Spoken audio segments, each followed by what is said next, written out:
आणि यानंतरची बातम्या धुळ्यातून। धुळे शहरामध्ये 5 दिवसाआड पाणी पुरवठा केला जातोय। पुरेसा पाणीसाठा असताना देखील अपुरा पाणी पुरवठा केला जातोय। नागरिकांचा रोष सध्या पाहायला मिळतोय। पाणी पुरवठा वेळेवरती करण्याची मागणी सुद्धा यावेळी करण्यात आली आहे।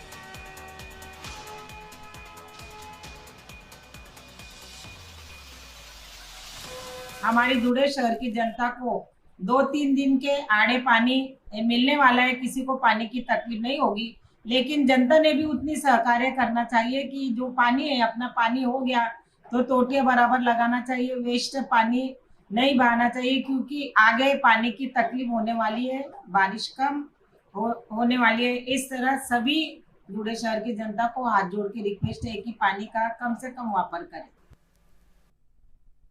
हजारो कोटी लिटर पाणी या ठिकाणी असताना देखील भारतीय जनता पक्षाला त्या ठिकाणी दररोज पाणी पुरवठा देण्यामध्ये या ठिकाणी अपयश आलेलं आहे। प्रत्येक वेळेला ते घोषणा करत असतात, पण फक्त प्रत्यक्षामध्ये नियोजनाच्या अभावामुळे आणि स्वतः काहीतरी करून दाखवण्याच्या याच्यामध्ये पूर्णपणे अपयश सत्ताधारी भारतीय जनता पक्षाला धुळे शहरामध्ये या ठिकाणी आलेलं आहे।